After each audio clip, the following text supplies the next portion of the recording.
وانشق البحار. Bismillahirrahmanirrahim. Alhamdulillah wassalatu wassalamu ala Rasulillah, amma ba'du. Kita lanjutkan kitab Syarh Sunnah yang ditulis oleh Imam Al-Barbahari rahimahullah taala. Iqra. Lanjutan. Bismillahirrahmanirrahim. Wassalamu ala Rasulillah. Qala al-musannif rahimahullah ta'ala nafa'ana bihi wa ala rahmatullah anna ma qala fi dinillahi bi ra'yihi wa qiyasihi wa ta'wilihi min ghairi hujjatin min as-sunnati wal jama'ati faqad qala 'ala Allahi ma la ya'lamu wa man qala 'ala Allahi ma la ya'lamu fa huwa min al-mutakallifin.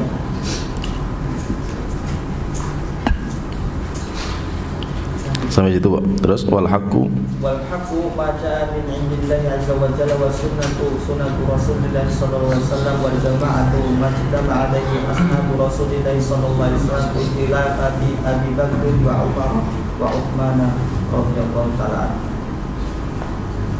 Terus wa man intasara 'ala sunnati Rasulillah sallallahu alaihi wasallam ma kana 'alaihi ashabuhu wal jama'atu fala ja'ala ahlil bid'ah kulliha wastaraha badaluhu wa salima lahu dinuhu insyaallah li'anna Rasulullah sallallahu alaihi wasallam qala sataftariqu ummati wa bayyana lana Rasulullah sallallahu alaihi wasallam an-nadi minha faqala ma kuntu ana alaihi al-yawma wa ashabi fa hadha huwa ash-shifa'u wal bayanu wal amru wal wadihu wal manaru wal mustaniru wa qala Rasulullah sallallahu alaihi wasallam iyyakum wa ta'ammuqa wa iyyakum wa tanattu'a wa 'alaikum bidinikum al-haqiqi.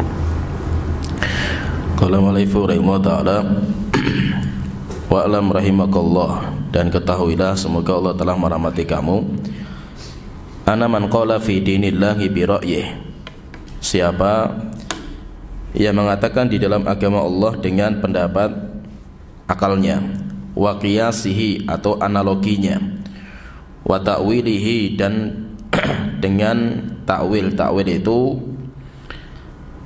memalingkan makna, yaitu dengan pendapat akalnya, min ghairi hujjatin minas sunnati wal jama'ati, tanpa ada dalil dari Al-Quran wal jamaah, dalam adalah hadis dan al-jamaah, jamaah itu sahabat. Faqad qala 'ala Allahi ma la ya'lam, maka dia telah mengatakan atas Allah apa-apa yang dia tidak ketahui. Wa man qala Allahi ma la ya'lam fa huwa minal mutakallifin, siapa yang berbicara atas nama Allah tanpa ilmu, maka dia termasuk orang yang melampaui batas, orang-orang yang takalluf, berlebihan. Wal haqqu ma ja'a min indillah, kebenaran itu apa yang datang dari Allah Ta'ala. Wa sunnatu Rasulillah, dan sunnah itu adalah sunnahnya Rasulullah sallallahu alaihi wasallam. Wal jama'atu majtama alaihi ashabu Rasulillah sallallahu alaihi wasallam, dan jamaah itu adalah kesepakatan para sahabat fi khilafati Abi Bakar, di zamannya Abu Bakar, Umar dan Uthman. Wa man iktasara ala sunnati Rasulillah sallallahu alaihi wasallam wa kana alaihi ashabuhu wal jama'atu fala ja'ala ahlil bid'ah kulliha, siapa yang mencukupkan diri dengan sunnahnya Rasulullah dan apa yang disepakati oleh para sahabat dan jamaahnya para salaf, maka dia telah selamat dari semua ahlul bidah. Wastaraha badanuhu, dan badannya sudah istirahat. Wasalimalahu dinuhu insyaallah, dan agamanya akan selamat insyaallah. Lianna Rasulullah sallallahu alaihi wasallam qala, karena Rasulullah bersabda, sataftariqu ummati, umatku akan bercerai-berai, akan berpecah belah. Wa bayyana lana Rasulullah sallallahu alaihi wasallam an-najiya minha, dan Rasulullah menjelaskan kepada kita siapa yang selamat dari perpecahan itu. Faqala ma kuntu ana alaihi al-yauma wa ashabi, orang-orang yang memegang teguh apa yang aku jalankan hari ini dan para sahabatku. Fahadha huwa syifa'u wal bayanu wal amrul wadihu wal manarul mustanir. Ini adalah obat, dan ini adalah penjelasan, dan ini adalah perintah yang jelas dan sebagai penerang yang sudah terang benderang. Qala Rasulullah sallallahu alaihi wasallam, Rasulullah bersabda, iyyakum wa ta'ammuk, jauhkan diri kalian dari ta'ammuk, berlebih-lebihan. Wa iyyakum wa tanattu, jauhkan diri kalian dari sifat melampaui batas. Wa alaikum bidinikumul atiq, dan kalian wajib untuk kembali ke agama yang lalu, agama yang lampau, agama yang kuno, yaitu agamanya Rasulullah sallallahu alaihi wasallam. Intinya di sini bahwa orang yang ahlu sunnah wal jamaah, orang yang selamat itu orang yang beragama dengan hujjah. Dan hujjah itu bisa dari Al-Quran, bisa dari hadis, atau bisa dengan tafsirnya ulama-ulama salaf. Dan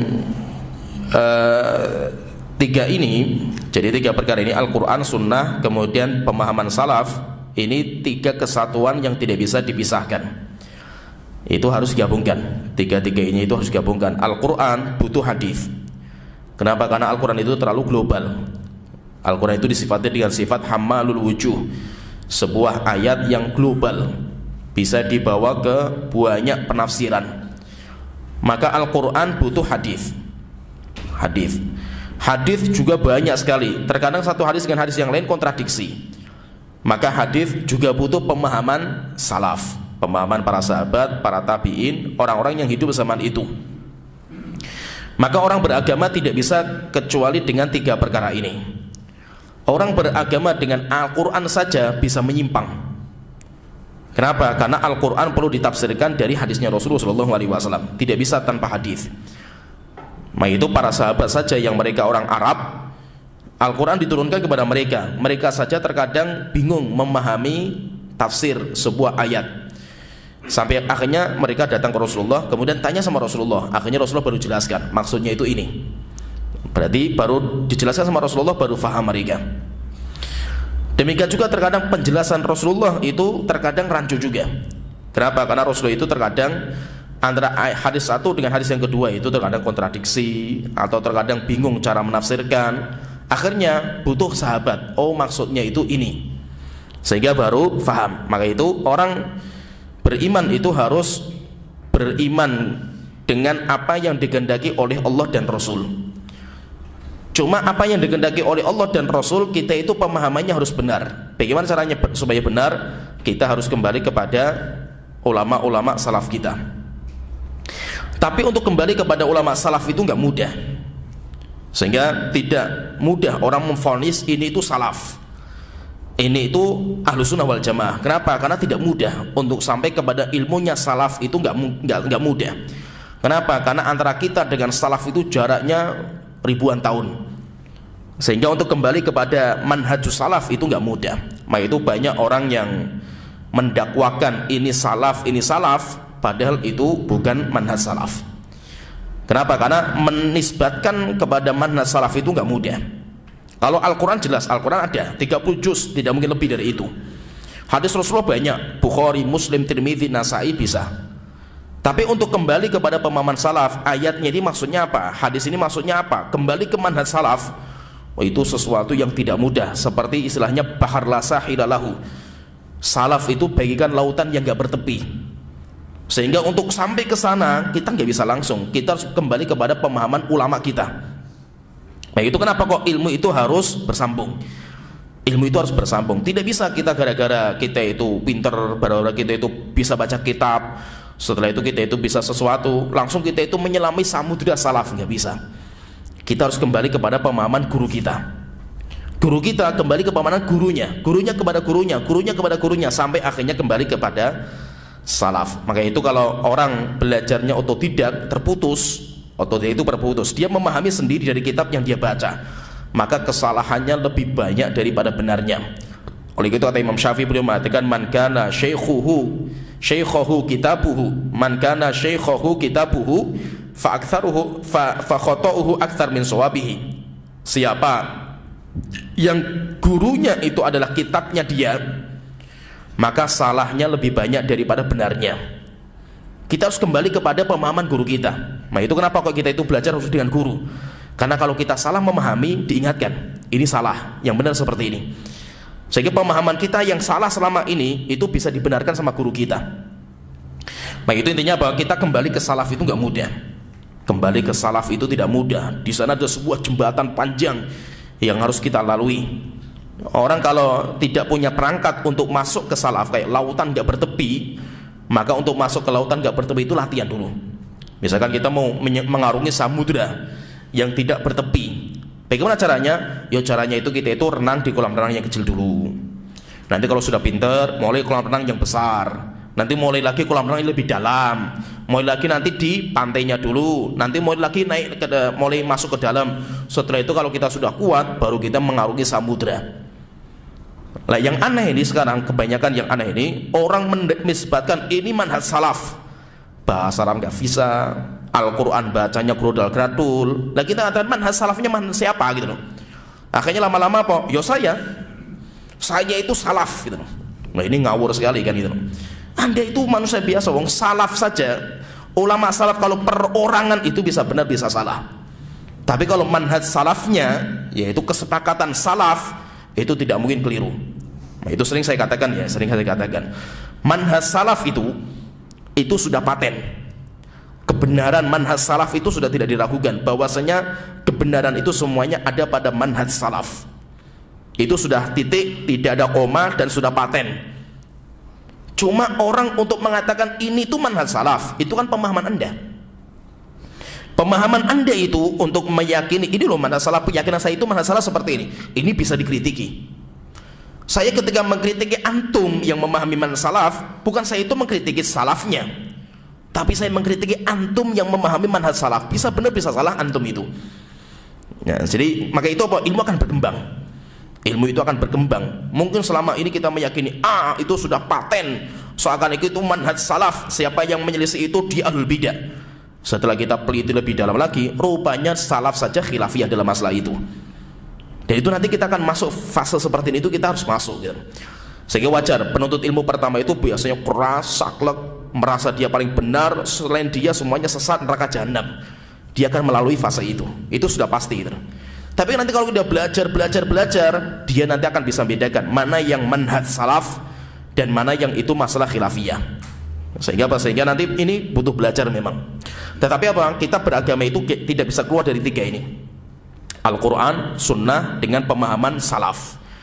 Itu kita sepakat, tidak ada khilaf dalam masalah. Karena siapa yang keluar dari manhaj salaf pasti menyimpang.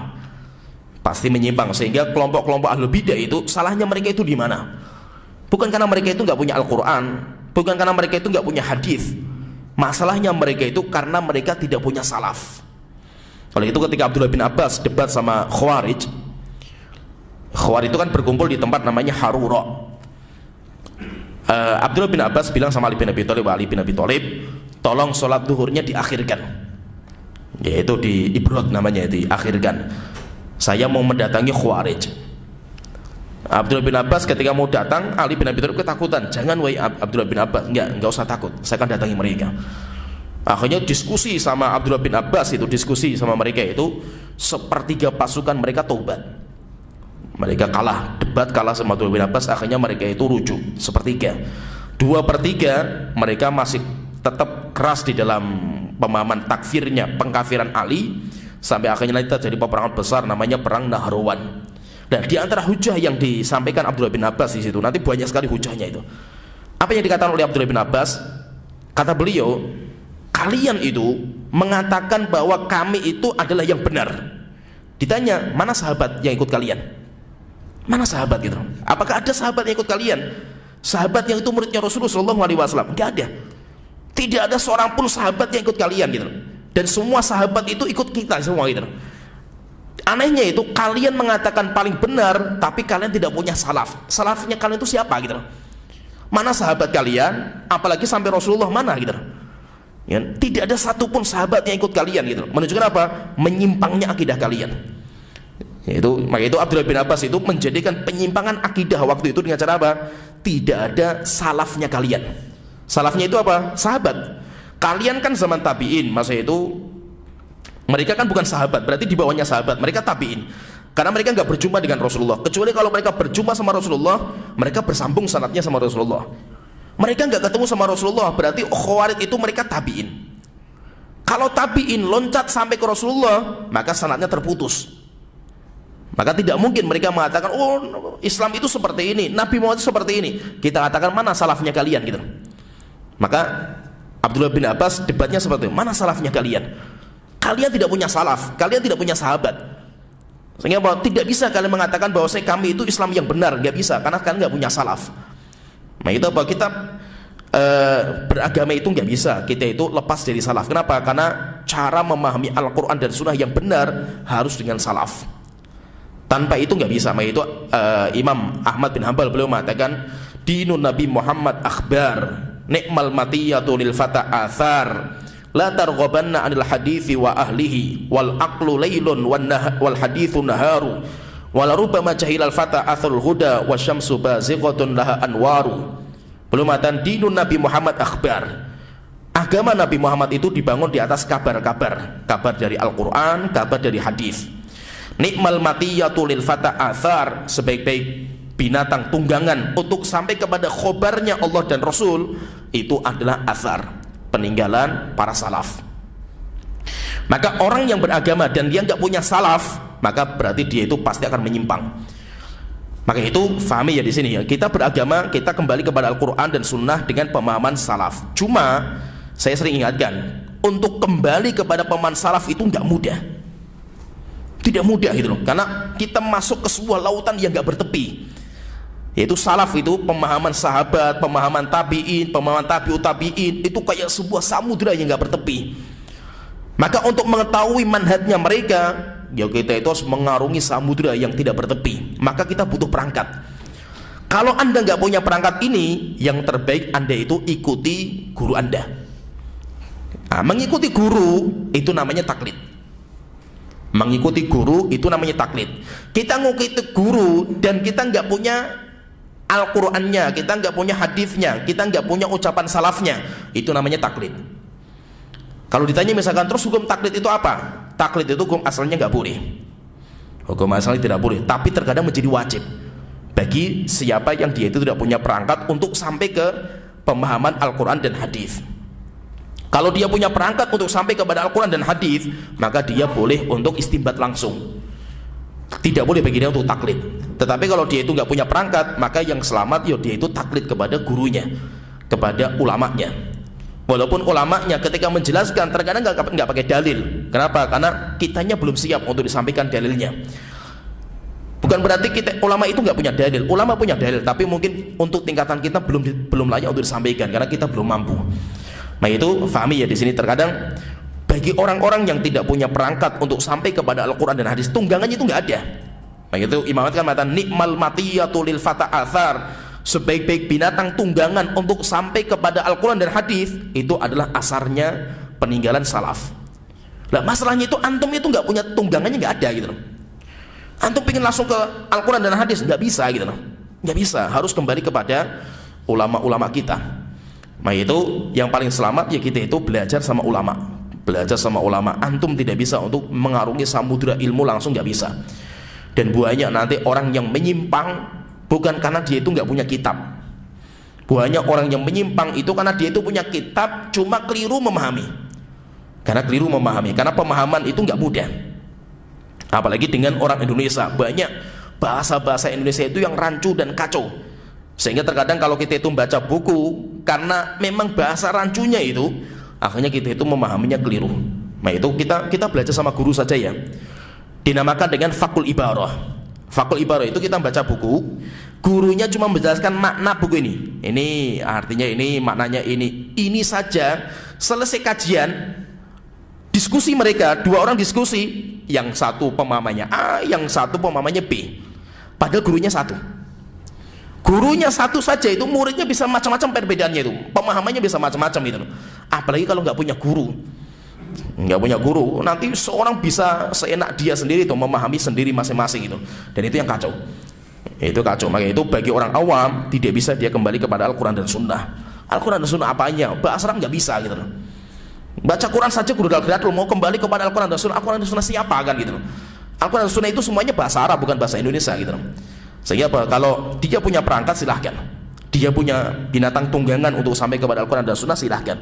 Tapi kalau tidak punya, maka yang selamat dia itu mengikuti gurunya. Ikra. Ahsanallahu ilaikum wa'alam anna dina al-atiqa ma kana min wafati Rasulullah sallallahu alaihi wasallam ila qadri Uthman bin Affan radhiyallahu anhu wa kana qadru awal al-furqati wa awal ikhtilafi فتحررت الأمة وتفرقت واتبعت الطمع والأهواء والميل إلى الدنيا فليس لأحد رخصة في شيء أحدثه مما لم يكن عليه أصحاب رسول الله صلى الله عليه وسلم أن يكون يدعو إلى شيء أحدثه من قبله من أهل البدع فهو كمن أحدثه فمن زعم ذلك أو قال به فقد رد السنة وخالف الحق والجماعة وأباح البدع وهو أضر على هذه الأمة من إبليس.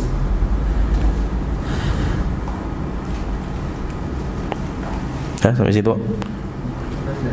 Ya udah. Qala mu'allif rahimahullah ta'ala wa alam annal atiqa anna dinal atiq. Ketahuilah bahwasanya agama yang atik itu antik ya, kalau bahasa kita itu antik, unik. Yaitu antik itu bahan yang sudah kuno. Itu antik. Yaitu agama kita itu adalah agama yang atik. Atik itu apa? Atik itu kuno. Kuno itu maksudnya apa? Kita nggak boleh bikin yang baru. Tetapi kita kembali kepada warisan nenek moyang kita.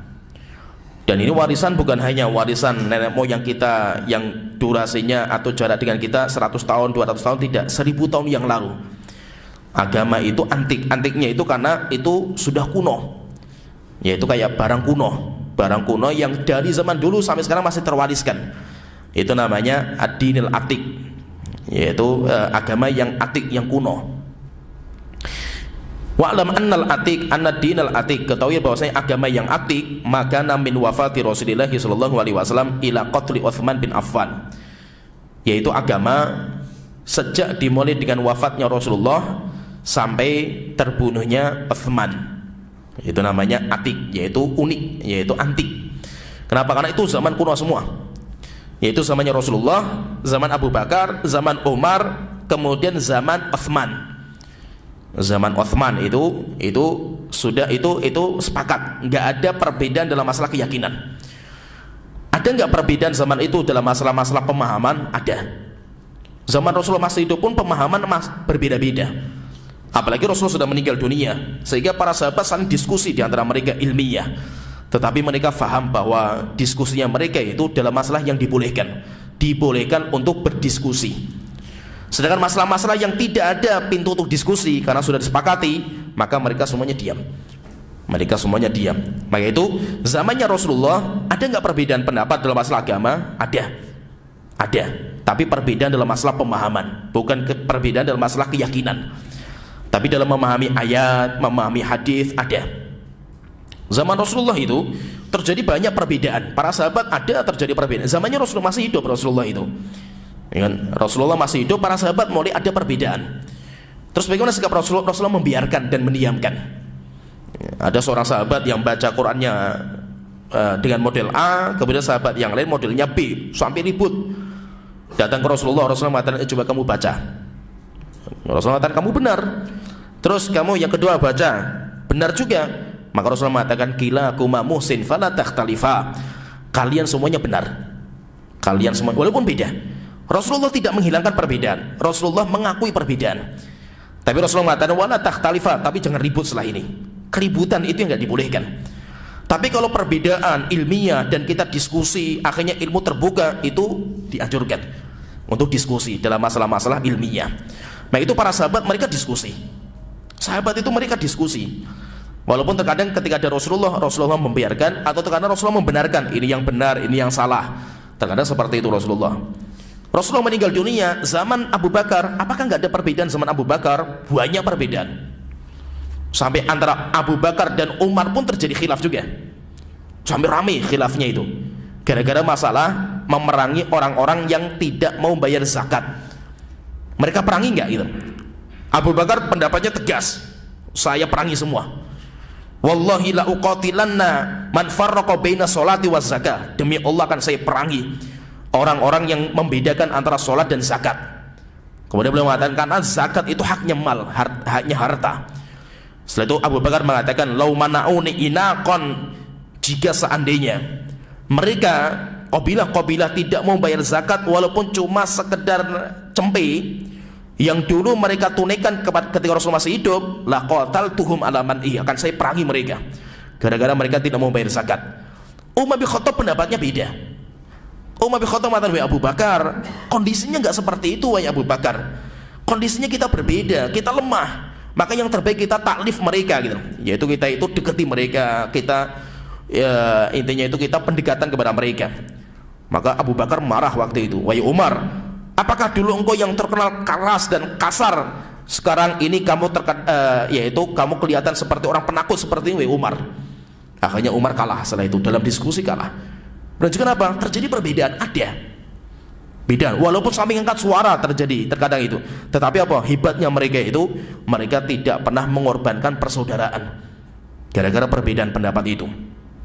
Ketika banyak para sahabat yang meninggal dunia dalam perang Yamamah melawan Musailimah al-Kadzdzab, di situ terjadi perbedaan juga.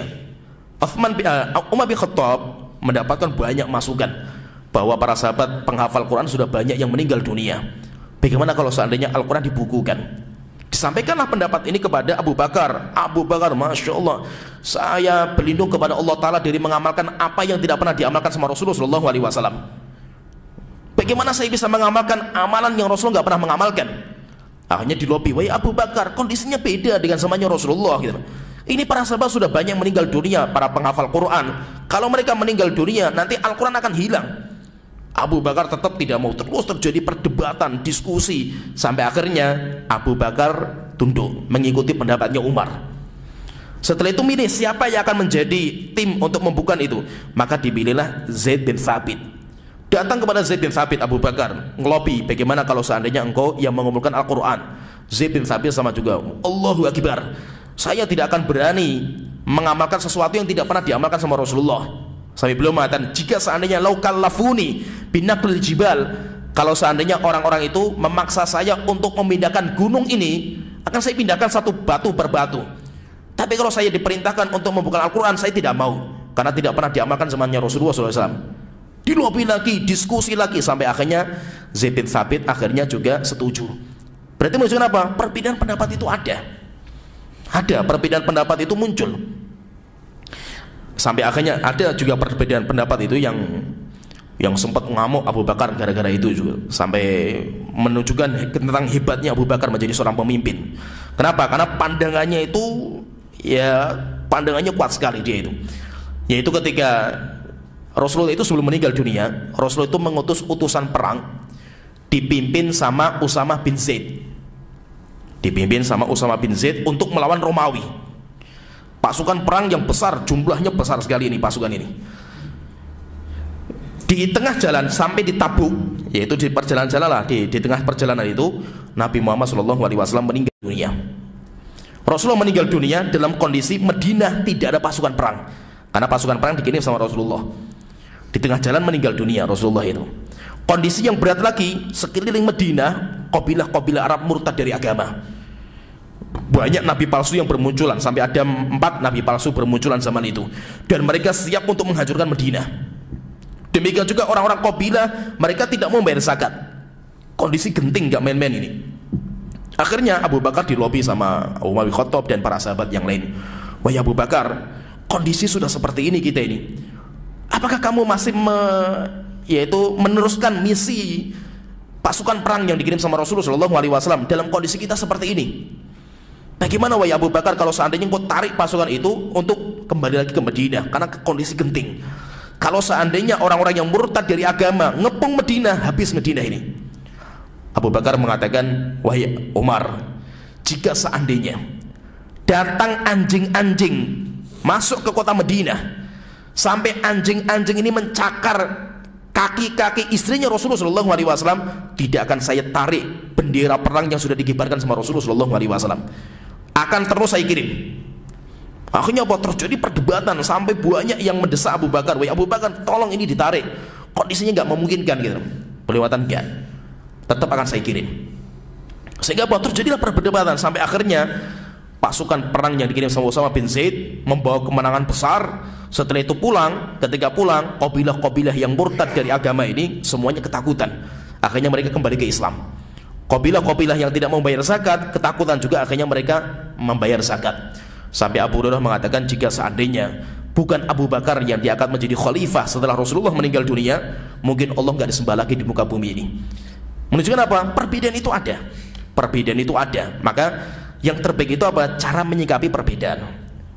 Bukan berarti zaman Rasulullah, Abu Bakar, Umar, zaman Utsman itu nggak ada perbedaan. Banyak perbedaan para sahabat itu banyak.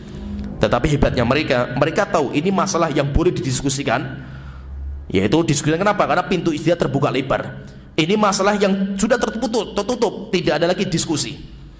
Contohnya misalkan tentang hukuman kufurnya orang yang mengatakan ada nabi palsu atau nabi setelah Rasulullah. Sepakat para sahabat nggak ada perbedaan pendapat dalam bab ini, itu kufur. Cuma bedanya apa? Apakah mereka kita perangi atau tidak dengan kondisi mereka seperti itu? Nah, itu yang menjadi perbedaan. Tapi mereka sepakat itu kafir, mereka yang seperti itu. Jadi ada masalah yang para sahabat itu mereka berbeda pendapat. Ada juga masalah yang para sahabat itu mereka itu sepakat dalam masalah itu. Kemudian nanti zamannya Umar. Zaman Umar lebih panjang lagi, karena Umar itu menjadi khalifah lama, 10 tahun. Kalau Abu Bakar cuma 2 tahun setengah. Sehingga durasi waktu Abu Bakar menjadi khalifah itu singkat sekali. Yang lama itu Umar. Nanti yang paling lama itu Utsman sampai 12 tahun. Sedangkan Ali 4 tahun. Menunjukkan berarti yang paling lama durasinya itu adalah Utsman bin Affan. Nah, zaman Umar banyak permasalahan-permasalahan yang muncul. Zaman Rasul nggak ada. Akhirnya Umar bin Khattab perlu berfatwa, munculkan fatwa baru, sampai akhirnya sering dinamakan ini fatwanya Umar. Ini fatwanya Umar. Nah, termasuk juga kalau kita nanti belajar warisan, ada namanya Umariyah, yaitu fatwanya Umar, karena dalam Al-Quran nggak ada, di hadis nggak ada juga. Sehingga Umar akhirnya berfatwa, kalau pendapat saya pembagian ini seperti ini. Akhirnya apa? Zaman itu mulai banyak masalah-masalah yang bermunculan yang tidak ada zaman Rasulullah, nggak ada zaman Abu Bakar, sehingga beliau mulai berfatwa. Mulai nanti ada namanya seni untuk berfatwa. Itu nanti Umar bin Khattab yang paling bagus seninya itu. Nah, setelah itu negeri Islam semakin luas, beda dengan zamannya Abu Bakar. Maka ini fahami ya. Kalau kita faham sejarah ini, nanti kita itu akan menghormati ulama-ulama kita. Ulama-ulama kita itu mereka itu menghadapi banyak masyarakat dan banyak corak manusia, sehingga tidak mungkin mereka itu ya membiarkan masalah-masalah yang terjadi di masyarakat bermunculan karena ini nggak ada zaman Rasulullah. Enggak, mereka punya kaidah. Makanya ketika zaman Umar, peluasan negeri Islam itu besar sekali. Akhirnya para sahabat dikirimlah ke sana, dikirim ke sana. Sahabat yang dikirim ke sana, sahabat ketika pindah ke sana mendapatkan banyak masalah yang baru di Mekah, Madinah nggak ada masalah-masalah itu. Akhirnya mereka bingung, ini gimana cara hukumnya. Akhirnya nanti Umar itu membuat sebuah metode di dalam istimbat hukum, dan itu beliau sampaikan kepada Abu Musa al-Asy'ari, disampaikan juga kepada nanti Abdullah bin Mas'ud. Baik itu Abdullah bin Mas'ud itu ketika dikirim ke Irak, kebanyakan beliau itu metode memahami masalah-masalah itu ngikuti metodenya Umar bin Khattab. Nanti dari Abdullah bin Mas'ud muncul ulama mazhab di sana, yaitu ilmunya bersambung kepada Abdullah bin Mas'ud, yaitu siapa? Itu Imam Abu Hanifah yang mainnya logika, sehingga dinamakan dengan madrasah Ahlur Ra'yi. Kenapa? Karena memang metodenya Umar. Yaitu apa? Metodenya Umar itu, wahai Abu Musa al-Asy'ari yang diutus ke sana waktu itu, Abdullah bin Mas'ud juga itu. Jadi maksudnya apa? Sesuatu yang sama disamakan, sesuatu yang berbeda dipisahkan. Nah, itu namanya logika. Akhirnya muncul namanya qiyas. Maka itu apa? Mazhabnya Imam Abu Hanifah itu kuat sekali dalam qiyas. Bukan berarti mereka itu nggak punya sanad, nggak punya salafnya. Ada. Salafnya siapa? Itu Umar bin Khattab radhiyallahu anhu. Yaitu mereka belajarnya nanti sambungnya kepada Abdullah bin Mas'ud. Abdullah bin Mas'ud banyak mengambil metode istimbatnya dari Umar bin Khattab radhiyallahu anhu. Sehingga nanti akan bermunculan banyak masalah-masalah yang baru. Sehingga para sahabat itu perlu istimbat. Ini apalagi seperti ini, masalah ini apalagi. Akhirnya mereka butuh istimbat. Akhirnya zaman Umar selesai, zaman Utsman lebih besar lagi masalahnya itu. Maka itu Utsman bin Affan membuat masalah-masalah yang baru yang belum ada zaman Rasulullah, yang itu membuat bingung para ulama-ulama fikih setelah itu. Contohnya zaman Utsman bin Affan, beliau meluaskan masjid besar sekali. Walaupun beliau tidak berani memasukkan kuburnya Rasulullah ke dalam masjid, masih belum berani. tapi pelebaran besar, kemudian masjid dibangun indah, kemudian mulai ada karpetnya, itu zamannya Utsman bin Affan. Banyak para sahabat yang mengingkari, ini apa-apaan weh Utsman seperti ini itu. Maka beliau mengatakan masjid sudah nggak cukup, masjid sudah nggak cukup, harus dilebarkan kan itu. Kemudian nanti zaman Utsman juga itu, beliau itu mengadakan azan Jumat 2 kali. Ini zaman Rasulullah nggak ada, zaman Abu Bakar nggak ada, zaman Umar nggak ada. Kenapa kok beliau mengadakan azan Jumat 2 kali? Dan itu yang diamalkan juga di Saudi sekarang. Di Saudi Arabia kan seperti itu, Masjidil Haram, Masjid Nabawi azan 2 kali. Walaupun sebagian ulama mengkritiki tentang durasi cepatnya antara azan pertama dan azan kedua, itu dikritiki. Tetapi maksudnya apa? Itu sampai sekarang masih diamalkan. Orang nggak tahu istimbanya. Kenapa kok beliau itu mengatakan seperti oh berarti Utsman bin Affan ini Utsman loh ini sahabat mulia, berarti pelaku bid'ah dia kan itu. Oh dia berarti kan ahlul bid'ah gitu kan, karena dia membuat bid'ah dalam umat Islam ini. Bukan, beliau itu melihat kepada kondisi. Kondisinya beda. Ini negara sudah mulai besar, Madinah itu ramai dengan banyaknya orang yang berdatangan. Di situ ada masjid, kemudian sebelahnya pasar yang besar, di mana orang-orang yang sudah di pasar mereka itu nggak tahu waktu sholat, sehingga azan baru oh sudah azan ini, akhirnya mereka banyak berdatangan ke masjid terlambat. Akhirnya beliau punya inisiatif, bagaimana kalau seandainya diadakan azan 2 kali. Azan pertama itu untuk mengingatkan orang waktu sholat sudah mau dekat. Kemudian beliau mengamalkan seperti itu. Nah, apakah itu bid'ah? Memang secara hukum asalnya itu bid'ah, karena nggak ada zaman Rasulullah, zaman Umar, zaman Abu Bakar, zaman Umar nggak ada. Tetapi kata Syekhul Islam Ibnu Taimiyah, beliau mengatakan selama yang mengamalkan itu khulafaur rasyidin, kita mendapatkan kaidah juga. Ya Rasulullah mengatakan alaikum bisunnati wa sunnatil khulafa'ir rasyidin al mahdiyyin. Peganglah sunnahku dan sunnahnya khulafaur rasyidin. Dan ini termasuk sunnahnya khulafaur rasyidin. Karena Utsman termasuk khulafaur rasyidin. Sehingga jangan sembarangan mengatakan perbuatan Utsman sebagai bid'ah. Paham ya? Bisa dipahami ya? Kenapa? Karena terkadang dangkalnya kita ini, oh yang penting nggak ada hadisnya bid'ah. Nggak ada hadisnya iya. Tetapi Rasulullah mengatakan khulafaur rasyidin, sunnatil khulafair rasyidin itu bisa diamalkan. Dan itu bukan bid'ah. Dan Utsman termasuk khulafaur rasyidin. Ya, sehingga Syekhul Islam pun nggak berani mengatakan itu bid'ah. Contoh lagi lebih ngeri lagi nanti Utsman itu ketika beliau musim haji. Ketika beliau musim haji di Mina sholatnya 4 rakaat. Padahal Rasulullah, Abu Bakar, Umar kalau di Mina sholatnya zuhur 2 rakaat, asarnya 2 rakaat. Abdullah bin Mas'ud waktu itu ibadah haji juga. Apa kata beliau? Beliau bilang sama murid-muridnya itu, demi Allah, saya sholat di Mina, yaitu ibadah haji itu, saya sholat di belakangnya Rasulullah, saya sholat di belakangnya Abu Bakar, saya sholat di belakangnya Umar, saya sholat di awal-awal zaman Utsman. Mereka sholatnya 2 rakaat. Dan saya baru hari ini mendapatkan orang di sini imamnya sholatnya 4 rakaat. Yaitu siapa itu? Utsman bin Affan. Dan saya tidak melihat ini kecuali menyelisih dalil. Yaitu ini jelas ini tidak sesuai dengan dalil. Tapi subhanallah ya, Abdullah bin Mas'ud itu keras waktu itu, menyikapi perbuatan Utsman itu keras. Tapi beliau tetap sholat di belakangnya Utsman bin Affan. Hanya beliau murid-murid tanya kepada Abdullah bin Mas'ud, engkau tadi mengatakan ini dan ini itu, tapi engkau tetap sholat di belakangnya Utsman bin Affan. Maka beliau mengatakan innal khilafa syarr. Sesungguhnya perpecahan, perbedaan itu jelek. Sehingga maksudnya apa? Kita itu harus bisa toleransi. Walaupun kita mengingkari perbuatan itu, tetapi kita itu bisa menghormati. Jangan kita tampakkan perpecahan itu, jangan kita tampakkan. Kenapa itu perpecahan itu jelek sekali gitu. Sehingga nanti dari kaidah Abdullah bin Mas'ud ini, nanti ini kaidahnya penting sekali. Kalau kita faham ini, nanti kita itu akan faham masalah-masalah mana yang ini bisa kita toleransi, masalah-masalah mana yang kita itu nggak boleh toleransi. Masalah-masalah yang boleh toleransi itu nanti ada kaidah. Saya khusus bahas panjang lebar masalah ini. Yaitu kaidahnya apa? Tarkul mustahabbat, atau kalau kaidahnya yang bagus itu tarkul mandub li ajli ta'lifil qulubi mandub. Meninggalkan sesuatu yang sunnah versi kita. Saya pada masalah ini pendapat saya itu sunnah, atau Allah pendapat saya itu A. Terpaksa saya harus tinggalkan pendapat saya mengikuti pendapat yang lain. Tujuannya apa? Untuk menyatukan hati, supaya tidak terjadi perpecahan. maka saya meninggalkan pendapat saya demi mengikuti pendapat yang lain karena tujuannya untuk persatuan, saya itu telah mengamalkan sunnah. Bisa dipahami ya kaidahnya? Kaidahnya itu bisa, karena dia itu selalu banyak sekali dalam masalah ini. Dan belum mencontohkan banyak contoh. Contohnya misalkan antum menjadi imam, harus membaca basmalahnya dijaharkan atau tidak? Masalah khilafiyah. Kalau misalkan anda pendapatnya tidak jahar, sholat di masjid yang masyarakat taunya semuanya jahar, bismillah itu, maka terkadang kita meninggalkan pendapat kita tujuannya supaya tidak terjadi fitnah. Itu juga kita itu mengamalkan sunnah.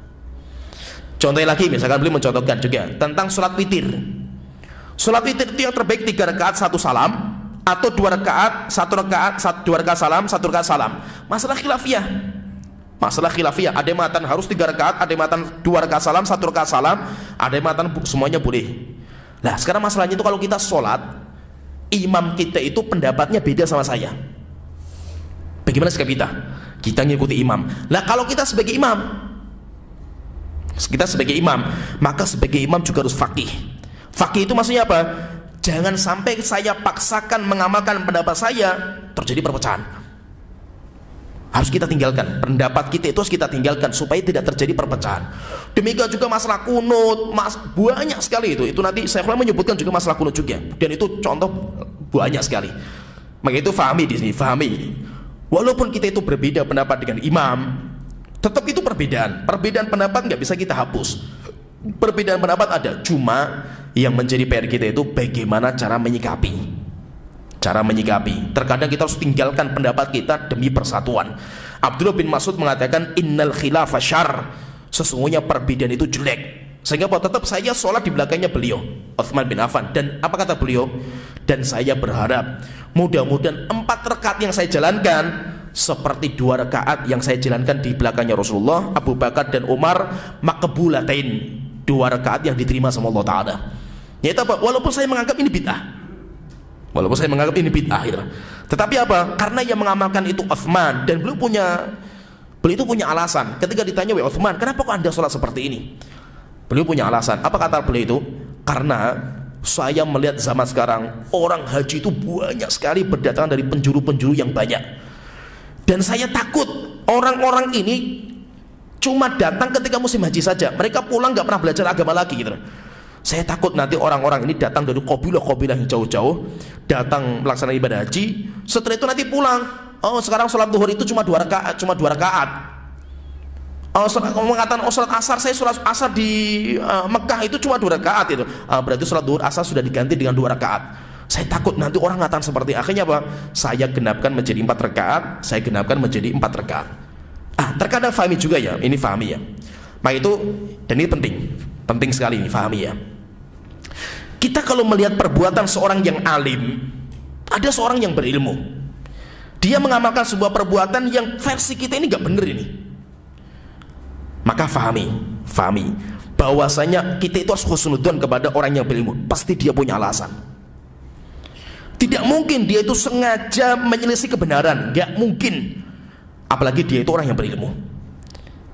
Bisa dipahami ya, faham ya? Maka kalau ada orang yang berilmu, kok dia itu, ini kok fatwanya dia kok beda dengan hadis yang sahih yang sampai ke saya ini itu, maka jangan langsung divonis, wah berarti dia menyelisih dalil dia itu, enggak. Atau kita katakan, oh dia itu berarti nggak punya hujah dia itu, enggak. Kita harus husnudzon kepada kesalahan seorang yang berilmu di versi kita. Kita bagi versi kita orang berilmu ini salah ini, kita harus husnudzon. Husnudzon itu nanti banyak. Nanti disebutkan sama Syekhul Islam dalam kitab Raf'ul Malam an A'immatil A'lam, mencabut celaan kepada seorang ulama yang keliru dalam fatwa menurut kita. Mungkin hadisnya belum sampai, atau mungkin hadisnya sampai kepada beliau tapi menganggap hadisnya dhaif, atau hadisnya sampai kepada beliau dan beliau menganggap hadisnya sahih, cuma beliau menganggap ada yang lebih sahih daripada hadis itu, dan lain banyak sekali. Dan banyak sekali nanti sebabnya itu banyak sekali. Maka itu hati-hati. Nah itu ketika ada seorang yang berilmu, kok ini kok menyelisih dalil yang sudah ada itu, maka kita tanyakan, kenapa kok anda berfatwa seperti ini? Nanti dia akan menyebutkan alasan. Tinggal alasannya itu kita terima atau tidak, itu urusan kita. Kalau kita terima, ya silakan diikuti. Kalau tidak, nggak usah diikuti, tapi minimal kita hormati. Oh beliau punya hujah. Nah itu maksudnya apa? Ini cara menyikapi. Jangan langsung kita hukumi, oh si fulan itu orang nggak punya hujah, si fulan itu menyelisih dalil yang sahih. Bukan menyelisih dalil yang sahih, tapi terkadang al-alim hujjah ala man la ya'lam. Maksudnya itu apa? Terkadang dia punya ilmu tambahan yang kita belum tahu ilmunya kan itu. Contohnya misalkan gini, masalah kunut ya. Nanti orang banyak mencela ulama-ulama yang mensunahkan kunut. Yang mensunahkan kunut kan ada dua mazhab, Imam Syafi'i, Imam Malik. Walaupun perbedaan mereka, walaupun sama-sama sunnah, mereka itu beda. Bedanya kalau Imam Syafi'i letak kunut itu setelah i'tidal atau di waktu i'tidal, sedangkan kalau mazhabnya Maliki sebelum ruku. Bedanya di situ. Cuma sama-sama mengatakan sunnah muakkadah. Kalau dalam mazhab, kunut itu masuk dalam bab ab'adus salat. Ab'ad itu apa? Sunnah salat itu ada dua, ada ab'ad, ada hiya'at. Ya kan? Ab'adus salat itu apa? Perbuatan yang kalau ditinggalkan maka diperintahkan untuk sujud sahwi. Itu namanya ab'ad. Tidak ada yang mengatakan wajib. Baik dalam mazhabnya Syafi'i atau Maliki nggak ada yang mengatakan wajib. Apalagi mengatakan rukun. Siapa yang tidak kunut batal sholatnya nggak ada. Kalau dalam mazhab itu namanya ab'ad. Ab'ad itu sunnah muakkadah lah istilahnya kalau bahasa yang lain itu sunnah muakkadah. Atau dalam bahasa mazhab yang lain namanya wajib. Wajib itu perkara yang kalau ditinggalkan harus sujud sahwi. Itu namanya wajib. Itu istilah-istilahnya nanti di kalangan mazhab.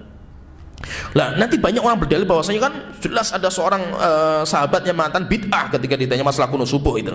Iya, kita juga mengakui itu hadis. Cuma ada hadis yang lain di mana banyak para sahabat yang mengamalkan kunut subuh. Maka nanti ada kaidah namanya al-alimu hujjatun ala ma lam ya'lam. Seorang yang berilmu itu hujjah bagi orang yang tidak berilmu. Maksudnya apa? Orang yang menetapkan sesuatu itu sebagai tambahan ilmu bagi orang yang menolak sesuatu. Nanti ada semualah. Jadi maksudnya itu apa? Kita itu jangan langsung dicap-cap ulama. Oh ini ulama ini bodoh, ini ulama ini menyimpang ini itu. Ulama ini jelas-jelas menyelisih hadis yang sahih gitu. Hadis yang sahih versi Anda. Cuma Anda nggak tahu hadis yang lain kan gitu. Masalahnya itu Anda itu nggak tahu hadis yang lain. Kalau mungkin Anda tahu hadis yang lain, oh rupanya kok masih banyak hadis juga yang lain kan gitu. Akhirnya apa? Kita mikir juga kan akhirnya kan ulama-ulama kita itu hebatnya mereka dalam mengambil satu hukum, mereka itu harus merujuk ke semua dalil yang ada. Dalil yang ada kumpulkan semua, kemudian diracik, setelah itu mendapatkan oh ini masalah ini kayak gini, masalah ini kayak gini, masalah ini kayak gini. Terus bagaimana dengan hadis yang kayak gini? Oh jawabannya seperti itu nanti semuanya ada. Itu ramuan itu semuanya ada dan itu semuanya ada di mazhab. Semuanya ada di mazhab. Nah, jadi intinya fahami di sini bahwa zaman emas kita yaitu zamannya Rasulullah, Abu Bakar, Umar, Utsman itu sudah ada perbedaan. Cuma hebatnya mereka berbeda pendapat, tapi mereka tidak saling menyesatkan dan tidak saling berpecah belah. Mereka masih menjaga. Kenapa? Karena mereka faham perbedaan itu perbedaan yang dibolehkan. Perbedaan yang dibolehkan. Maksudnya apa? Perbedaan yang pintu istihad terbuka lebar, dibolehkan. Nanti ketika Utsman sudah meninggal dunia, datanglah Syiah, datangnya Khawarij, datanglah sekte orang-orang Qadariyah. Ahlu sunnah keras sekali sama mereka. Kenapa? Karena khilaf dalam masalah ini tidak dibolehkan. Khilaf yang tidak dibolehkan, yang mengatakan bahwasanya ini kafir dan yang lainnya, orang Syiah, Khawarij, dan itu jelas khilaf yang tidak dibolehkan. Sehingga ulama-ulama sahabat keras sekali menyikapi mereka. Kenapa? Karena perbedaan itu tidak dibolehkan. Perbedaan yang tidak dibolehkan. Berarti perbedaan itu nanti ada yang dibolehkan berbeda, ada masalah yang boleh untuk berbeda pendapat, ada juga masalah yang tidak boleh untuk berbeda pendapat. Assalamualaikum wa man arafa ma taraka ashabul bid'ah min as-sunnati wa ma faraqu fihi fatamassaka bihi fa huwa sahibu sunnatin wa sahibu jama'atin wa haqiqun an yuttaba'a wa an yu'ala wa an yuqadha wa huwa mimman awsa bihi Rasulullah sallallahu alaihi wasallam. Qala mu'allifu ta'ala wa man arafa ma taraka ashabul bid'ah min as-sunnati wa ma faraqu fihi fatamassaka bihi fa huwa sahibu sunnatin wa sahibu jama'atin. Siapa yang mengetahui perkara sunnah yang ditinggalkan oleh ahlul bidah, yaitu sunnah itu biasanya sunnah itu maksudnya akidah ahlul sunnah yang ditinggalkan oleh akidah ahlul bidah. Wa ma faraqu fihi, dan apa yang membuat ahlul bidah itu berbeda dengan ahlus sunnah. Fatamassak bihi, kemudian orang itu memegang sunnah itu, fahuwa sahibu sunnah, maka dia ahlu sunnah, wa sahibu jamaah, dan dia itu ahlul jamaah. Wa haqiqun ayyuttaba, orang itu layak untuk diikuti, wa ayyu'ana wa an yuhfaz, layak untuk dibantu dan layak untuk dijaga. Wa huwa mimman awsa bihi Rasulullah sallallahu alaihi wasallam, dan orang ini adalah orang yang diwasiatkan sama Rasulullah, yaitu Rasulullah mengatakan alaikum bil jamaah wa iyyakum wal furqah, wajib kalian untuk memegang jamaah. Siapa jamaah? Orang-orang seperti ini, orang-orang yang memegang akidah Ahlussunnah wal Jamaah. Sedangkan furqah itu adalah orang-orang yang menyimpang dari akidah Ahlussunnah wal Jamaah. Iqra. Assalamualaikum warahmatullahi wabarakatuh. Wa'lam anna usul al-bid'ah arba'atu abwabin يتشعب من هذه الأربعة 72 هوى ثم يصير كل واحد من البدع يتشعب حتى تصير كلها إلى 2800 كلها ضلالة وكلها في النار إلا واحدة وهو من آمن بما في هذا الكتاب واعتقده من غير ريبة في قلبه ولا شكوك فهو صاحب سنة وهو الناجي إن شاء الله. Qala mu'allif Allah ta'ala wa'lamu rahimakumullah, ketahuilah semoga Allah telah merahmati kamu, anna usulal bid'ah arba'atu abwab, inti bid'ah. Jadi bid'ah itu akidah yang menyimpang itu intinya cuma 4. Nanti dari 4 bercabang-cabang sampai menjadi 72. Insya'aba min hadhil arba'ati 72 hawa. Dari 4 ini nanti bercabang menjadi 72 hawa. Hawa itu bid'ah, millah, yaitu sikti. Tsumma yasiru kullu wahidin minal bid'ai yatasya'abu hatta yasiru kulluha ila 2800 maqalatan wa 800 maqalatin. Kemudian dari 72 nanti bercabang-cabang lagi sampai nanti menjadi 2800 pendapat. Tapi kalau sektinya ada 72 selain Ahlussunnah. Selain Ahlussunnah ada 72 sekte. Setiap sekte nanti punya pendapat. Kalau dikumpulkan semua dari pendapat 72 sekte, itu pendapatnya sekitar 2800 bid'ah atau 2800 pendapat. Wa kulluha dhalalah, dan semuanya sesat. Wa kulluha finnar illa wahidatan, semuanya di neraka kecuali cuma satu, akidah saja. Wa huwa man amana bima fi hadzal kitab, yaitu orang-orang yang beriman dengan kitab ini, kitab yang beliau tulis. Wa taqaddahu min ghairi ribatin fi qalbihi, dan dia meyakini buku ini tanpa ada keraguan dalam hatinya. Wala syukukin, tanpa ada fahuwa keraguan. Fahuwa sahibu sunnah wa huwa naji insyaallah, dia adalah ahlussunnah dan dia akan selamat insyaallah. Jadi untuk mengetahui 72 golongan itu, ulama banyak yang mengatakan 72 golongan itu cabang. Itu cabang. Kalau aslinya atau namanya usulnya dinamakan dengan usulul bid'ah, intisari bid'ah. Jadi aslinya bid'ah itu apa sih sektenya itu? Aslinya bid'ah itu ada 4. Nanti sebagian mengatakan ada 5, tetapi pendapat yang mengatakan 5 tidak. Kenapa? Karena yang kelima itu sudah dianggap kufar. Mereka bukan milah Islam lagi. Mereka sudah bukan milah dalam agama Islam. Apa itu mati? Itu Qadariyah. Qadariyah itu bicara masalah takdir biasanya. Kemudian Murji'ah bicara masalah iman. Kemudian Syiah itu nanti bicara tentang masalah Al-Quran dan yang lainnya lah. Syiah masalah imamiyah biasanya itu. Kemudian Khawarij bicara masalah takfir, menghukumi orang lain. Nah nanti semua selain itu bercabang dari 4 ini. Bercabang dari Qadariyah, Murji'ah, Syiah, dan Khawarij. Tapi Syiah yang belum keluar dari Islam. Syiah yang sudah keluar dari Islam, mereka nggak dimasukkan dalam sekte Islam karena mereka sudah murtad dari agama. Tapi tidak semua Syiah itu keluar dari Islam.